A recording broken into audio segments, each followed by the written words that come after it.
P D M اتحاد Pakistan Peoples party کے فیصلوں کا منتظر ہے۔ مریم نواز کہتی ہیں کہ مسلم لیگ نون اور جے یو آئی ایف بڑی جماعتیں ہیں اور وہ اپنے طور پر احتجاج کر سکتے ہیں، انہیں کسی کی ضرورت نہیں ہے۔ البتہ مولانا فضل الرحمان صاحب کی جانب سے پی ڈی ایم اتحاد کو برقرار رکھنے کی کوششیں جاری ہیں۔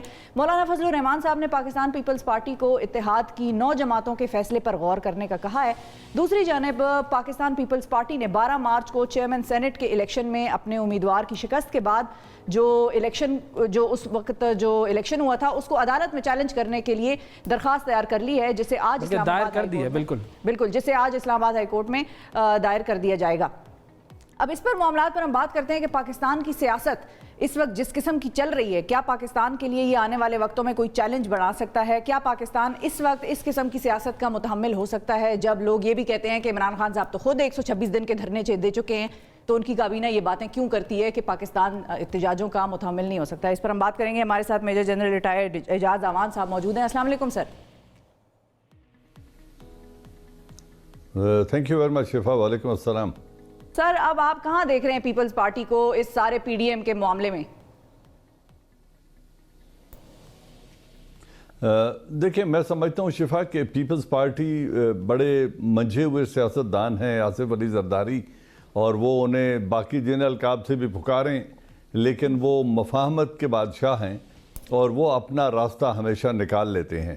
میں سمجھتا ہوں کہ ان کے سٹیک سب سے ہائی تھے اس پی ڈی ایم کی 9 جماعتوں میں، اور وہ کبھی نہیں چاہیں گے کہ انہیں فضل الرحمان کی طرح استعمال کر لیا جائے، تو وہ ان کو استعمال نہیں کیا جا سکتا۔ فضل الرحمان صاحب اقتدار کے وہ تو چاہتے ہیں سب کچھ ٹوٹ پھوٹ جائے اور نئے انتخابات ہو جائیں۔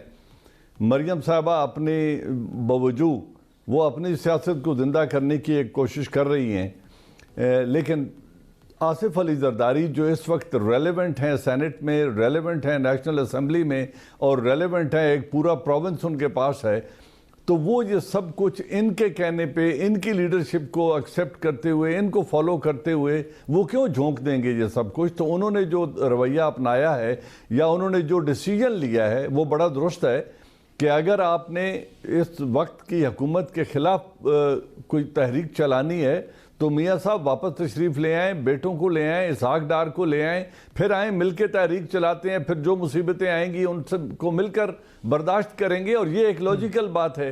لیکن یہ چاہتے ہیں کہ نہیں، یہ تو باہر بیٹھیں، نہ یہ آقا خمینی ہیں، نہ یہ نیلسن منڈیلا ہیں، نہ یہ ماؤ زے تونگ ہیں، تو وہ وہاں سے بیٹھ کے حکومت کا تختہ الٹنا چاہتے ہیں، جبکہ نہ عدالتوں کو فیس کرنے کی سخت ہے، نہ قید و بند کی صعوبتیں برداشت کر سکتے ہیں۔ تو سر یہ جو آپ نے کہا کہ زرداری صاحب، جی آپ نے یہ جو کہا کہ زرداری صاحب یہ نہیں چاہتے کہ انہیں کوئی استعمال کر لے، تو کیا ایسا تو نہیں ہے کہ وہ سب کو استعمال کر لیتے ہیں؟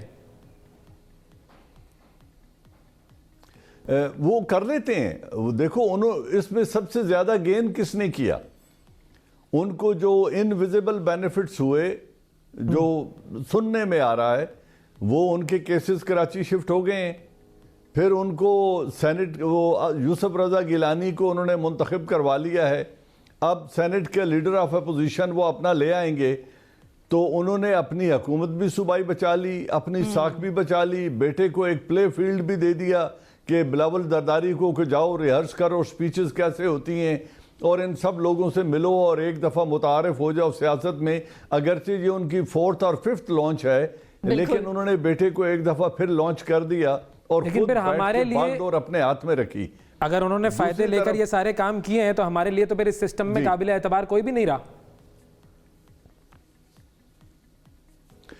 دیکھیں، یہ انفارچونیٹلی یہ سیاست ہمارے ملک میں ایک ایسا کاروبار بن گئی ہے کہ جس میں ہمیشہ کمپرومائزز، اور یہ کہتے ہیں نا، ویسے تو ویسٹرن ٹرم یوز کرتے ہیں کہ it's a game of possibilities, تو یہ اس پاسبلٹیز کو اپنے مفاد سے لنک کر کے ہر آدمی اپنا وقت گزار لیتا ہے۔ اس کا ایک بڑا اچھا کنکلوژن دیا تھا اشفاق احمد صاحب نے، خدا انہیں غریق رحمت کرے، انہوں نے کہا تھا جس دن یہ قوم فیصلہ کرے گی کہ تبدیلی آنی چاہیے تو اس دن تبدیلی آ جائے گی، لیکن اس وقت یہ قوم اسی روش پہ رہنا چاہتی ہے، ہر آدمی اپنے ڈھنگ سے زندگی گزارنا چاہتا ہے، ہر آدمی اپنے ڈھنگ سے کام کرنا چاہتا ہے، اور وہ اس میں رچ بس گئے ہیں۔ سیاست دانوں کی اپنی روش ہے، ووٹرز کی اپنی روش ہے، انسٹیٹیوشنز کی اپنی روش ہے، تو ہر آدمی اپنے اس ماحول میں اس طریقے سے چل رہا ہے کہ وہ اس میں تبدیلی نہیں چاہتا، اور یہ ایک انفارچونیٹ بات ہے۔ ابھی تک عوام نے اس نظام کو چیلنج کرنے کی کوشش ہی نہیں کی ہے۔ جنرل صاحب یہ بتائیں کہ ان ساری جتنی جماعتیں ہیں پی ڈی ایم کی، ان سب نے اسی ملک میں حکومتیں کی ہیں، اسی نظام کے تحت حکومتیں کی ہیں، اور آگے بھی وہ اسی نظام کے تحت حکومت کرنا چاہ رہے ہیں۔ نظام کی تبدیلی وہ چاہتے نہیں ہیں، کسی قسم کے ریفارمز وہ چاہتے نہیں ہیں۔ کیوں؟ اس کا ہمیں پتہ کیسے چلتا ہے؟ اس طرح پتہ چلتا ہے کہ عمران خان نے وہ کمیٹی بنائی، اس میں بھی وہ کہتے ہیں ہم بیٹھیں گے نہیں، ہم ریفارم کمیٹی میں نہیں بیٹھیں گے کیونکہ ہمیں نظام چاہیے، پتہ نہیں سلیکٹر یہ کرتے ہیں۔ کون سے سلیکٹر کے خلاف ان کی جنگ ہے؟ کدھر یہ لڑ رہے ہیں اور پاکستان کس طرف جا رہا ہے؟ ہم تو ساری عمر یہی بات کرتے رہیں گے کیونکہ یہ تو تیار ہے نہیں کہ ان کو کوئی ریفارم چاہیے یا کوئی نظام تبدیل کرنا ہے، انہوں نے تو حکومت ادھر ہی کرنی ہے اور ایسے ہی کرنی ہے۔ شفا دیکھیں، یہ ایک انفارچونیٹ ریالٹی ہے کہ ایک شخص اس وقت وہ وزیر اعظم ہے ہمارا جو اپنے خاندان کے لیے سیاست نہیں کر رہا، جو پوری دنیا تسلیم کرتی ہے کہ کرپٹ نہیں ہے، اور پھر انہوں نے اپنی زندگی میں ہی اپنے تمام ایسٹس ڈونیٹ کر دیے ہیں شوکت خانم کو۔ انہیں خدا لمبی زندگی اور صحت دے۔ انہوں نے سوائے ایک قبر سے زیادہ کسی اراضی کا مطالبہ پاکستان میں نہیں کیا ہے، اس وطن پاک سے نہیں کیا ہے، لیکن وہ اس کرپشن کے راستے کو روکنا چاہتے ہیں۔ راستہ بہت مشکل ہے کیونکہ ہائیناز کی طرح یہ سب اکٹھے ہو گئے ہیں، اور اب یہ چاہتے ہیں کہ کسی طریقے سے اگر یہ شخص کامیاب ہو گیا تو ہماری جو دوسری اور تیسری نسل سیاست میں آ گئی ہے ان کے راستے بند ہو جائیں گے، کہیں نظام میں کوئی ایسے قوانین نہ بن جائیں کہ ہمارے راستے مسدود ہو جائیں۔ وہ ان کا انفارچونیٹلی ہوس اقتدار اور ہوس زر وہ اس قدر بڑھ گئی ہے کہ اس سے پناہ مانگتا ہے انسان۔ وہ ایک تو اب آپ کو ان تمام لوگوں کا جو لانگ مارچ ہے وہ نظر آ رہا ہے ہوتا ہوا؟ انہوں نے کہا تھا کہ سنا ہے جنگلوں کا بھی۔ ہاں جی کمپلیٹ کر لیں سر۔ جی انہوں نے کہا تھا کہ سنا ہے جنگلوں کا بھی کوئی دستور ہوتا ہے، سنا ہے شیر کا جب پیٹ بھر جائے تو وہ حملہ نہیں کرتا، درختوں کی گھنی چھاؤں میں جا کر لیٹ جاتا ہے۔ لیکن انفارچونیٹلی ہمارے یہ جو پلیئرز ہیں، سو کالڈ شیر اور چیتے، اور وہ جو گھس گئے ہیں سیاسی جنگل میں، ان کا نہ پیٹ بھرتا ہے، نہ وہ کسی کو سکھ سے جینے دیتے ہیں، نہ وہ درخت کے سائے کے نیچے لیٹنے کے متقاضی ہیں۔ تو اب آپ کو کیا لگتا ہے کہ جو پی ڈی ایم والوں کا جو پلان ہے، گزر گیا ہے، جو یہ پلان ہے ان کا کہ اب یہ لانگ مارچ کریں، دھرنا کریں، تو آپ کو لگتا ہے کہ یہ پلان اب ایگزیکیوٹیبل ہے، ہو پائے گا؟